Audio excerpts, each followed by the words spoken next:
নমস্কার বন্ধুরা, নীলগোপাল একাডেমির পক্ষ থেকে আপনাদের স্বাগত জানাই। আরও একটি গুরুত্বপূর্ণ আপডেট নিয়ে আমি আপনাদের সামনে হাজির হয়েছি।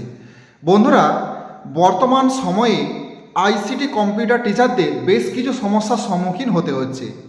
তো কী সেই সমস্যা এবং সেই সমস্যার কী সমাধান রয়েছে তা নিয়ে আজকের ভিডিওতে বিস্তারিত আলোচনা করব। বন্ধুরা, ভিডিওটি শুরু থেকে শেষ পর্যন্ত স্কিপ না করে অবশ্যই দেখবেন। আর ভিডিও শুরু করার আগে আপনাদের ছোট্ট একটি রিকোয়েস্ট, আপনি যদি আমার চ্যানেল নতুন এসে থাকেন তাহলে অবশ্যই চ্যানেল সাবস্ক্রাইব করুন, পাশে দেওয়া বেল আইকনে ক্লিক করতে ভুলবেন না পরবর্তী নতুন ভিডিও নোটিফিকেশান পাওয়ার জন্য। বন্ধুরা, আমার চ্যানেলে প্রতিনিয়ত আইসিটি কম্পিউটার টিচারদের বিভিন্ন সুবিধা অসুবিধা সমস্ত বিষয় নিয়েই কিন্তু আলোচিত হয়। বর্তমান সময়ে অনেক বিদ্যালয়, অনেক বলবো না, বেশিরভাগ বিদ্যালয়ই আইসিটি টিচারদের উপর একটি চাপ সৃষ্টি করছে যে ক্লাস করতে হবে না, সমস্ত অফিসিয়াল কাজ করুন। তো আইসিটি টিচারদের বিদ্যালয়ে করণীয় কাজ কি? হেডমাস্টার মশাইরা বলছেন যে কোনো ক্লাস করতে হবে না, যেমন হোক করে সেটা ম্যানেজ করে নেব আমরা, তুমি শুধু অফিসের কাজ করে যাও। অফিসে প্রচুর কাজ এসে গেছে, সরকার থেকে বিভিন্ন রকমের কাজ দিচ্ছে, SMS পোর্টালে নাম্বার তোলা, এছাড়াও কন্যাশ্রী রয়েছে, সবুজ সাথী রয়েছে, সাইকেলের এন্ট্রি করা, অনেক বিভিন্ন রকমের ডেটা এন্ট্রি করা, এই সমস্ত কাজগুলো আসছে, এগুলো তুমি করো, অফিসের কাজ করো বেশি বেশি, ক্লাস তোমাকে করতে হবে না। তো অনেক বন্ধু কমেন্টে জানতে চেয়েছেন যে অ্যাকচুয়ালি আইসিটি টিচারদের করণীয় কাজ কি, অ্যাপয়েন্টমেন্ট লেটারে কী লেখা রয়েছে। বন্ধুরা, প্রথমে আপনাদের জানিয়ে রাখি যে একজন আইসিটি টিচারদের প্রথম এবং প্রধান কর্তব্য হলো পঞ্চম শ্রেণী থেকে অষ্টম শ্রেণী পর্যন্ত বাধ্যতামূলক, পঞ্চম শ্রেণী থেকে অষ্টম শ্রেণী পর্যন্ত বাধ্যতামূলক কম্পিউটার শিক্ষা দান করা। হ্যাঁ, আপনি যদি পারেন তাহলে নবম শ্রেণী এবং দশম শ্রেণী, একাদশ শ্রেণী, দ্বাদশ শ্রেণী নিতেই পারেন, কিন্তু পঞ্চম শ্রেণী থেকে অষ্টম শ্রেণী পর্যন্ত বাধ্যতামূলক কম্পিউটার শিক্ষা দান করা।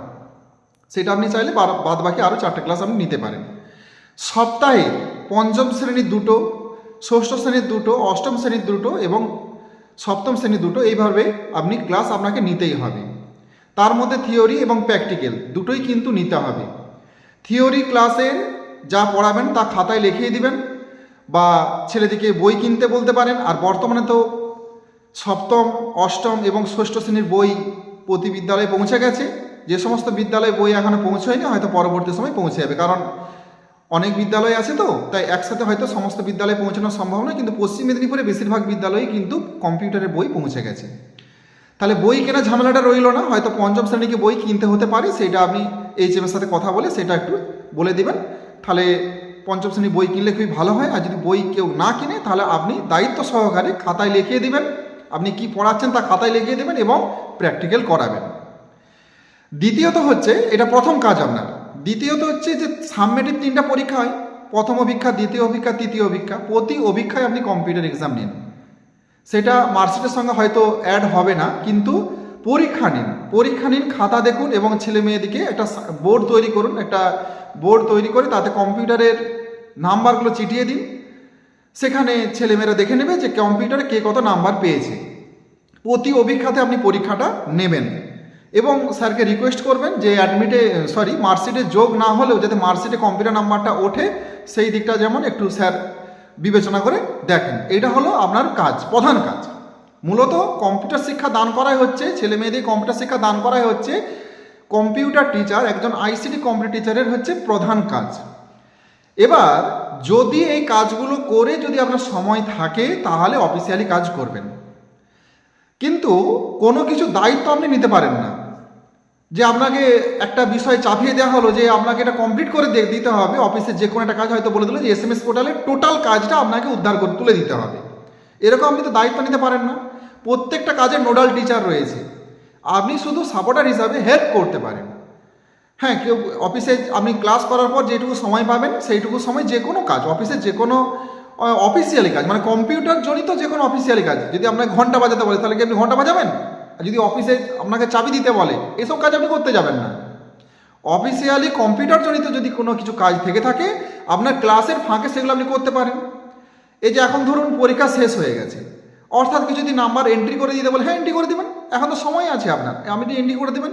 তো আপনার খাতা দেখাও রয়েছে, যে খাতা দেখে যদি সময় থাকে এন্ট্রি করে দেবেন, কিন্তু আপনি পুরোপুরি কোনো কাজে দায়িত্ব নিতে পারেন না, কারণ প্রত্যেক কাজের জন্য নোডাল টিচার দায়িত্ব আছে, তো উনি সেই কাজটা দেখছেন। বারবার বলছি বন্ধুরা, আপনাদের মূলত প্রধান কাজ হচ্ছে ছাত্রছাত্রীদেরকে কম্পিউটার শিক্ষা দান করা। তারপরে যদি কিছু সময় অবশিষ্ট থাকে তখন আপনি অফিসের কাজে হেল্প করে দিবেন। এই বিষয় দুটি হেডমাস্টার মশাইকে অবশ্যই লিখিত আকারে আপনি দিতে পারেন। অনেক বিদ্যালয়ের আইসিডি লিখিত আকারে দিয়েছেন যে তার ওনাদের কর্তব্য করণীয় কাজ কি, আপনিও দিতে পারেন। এই নিয়ে কোনো রকম সমস্যা হবে না বন্ধুরা। এইচএম স্যাররা ওনারা ডিআই অফিস বা এসআই অফিসে ফোন করে জিজ্ঞেস করলেও কোনো রকম সমস্যা হবে না, কারণ এটাই আপনাদের ডিউটি।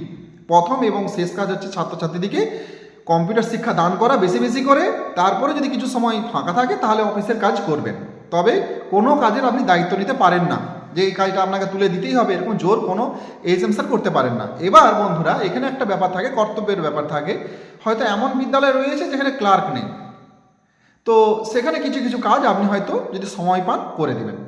হয়তো কিছু সময় আপনার একটু জোর বলে মনে হবে, কিন্তু যদি সময় থাকে বাচ্চাদেরকে পড়ানোর পরে যদি কিছু সময় থাকে তখন একটু বেশি বেশি করে অফিসের কাজগুলো করে দেবেন। এটা স্কুলের স্বার্থে, এটা আপনার কর্মের স্বার্থে, সব দিকে বিবেচনা করে। এবার আসি বন্ধুরা যে এরিয়ার বিষয় নিয়ে, এরিয়ার বিষয়ে কোনো রকম খবর নেই। তো দেখা যাক, বলেছিল ডিসেম্বরের শেষ নাগাদ কিছু হতে পারে। যদি ডিসেম্বরে না হয় তাহলে পরবর্তী নতুন বছরে কিছু হয়তো হওয়ার আশা আছে। সো বন্ধুরা আজ এই পর্যন্তই, দেখা হয় পরবর্তী নতুন কোনো ভিডিওতে নতুন কোনো টপিক নিয়ে। ততক্ষণ আপনারা প্রত্যেকে ভালো থাকুন, সুস্থ থাকুন, বেস্ট অফ লাক।